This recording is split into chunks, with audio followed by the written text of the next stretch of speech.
Kain tayo. Kakaantok. Tanghahaponan na antok na ako. Ayan. Kasi ito ang aming pagkain. Giniling na may halong patatas. Yan. Masarap naman siya. Masarap. Tapos may halong mga white beans.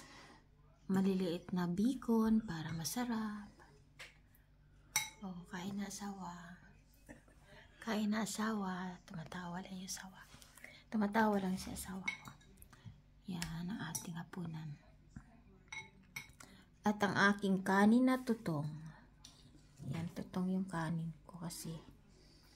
Minsan gusto ko magsaing sa kaldero, hindi sa rice cooker. Yan ang ating ulam. Kain na tayo.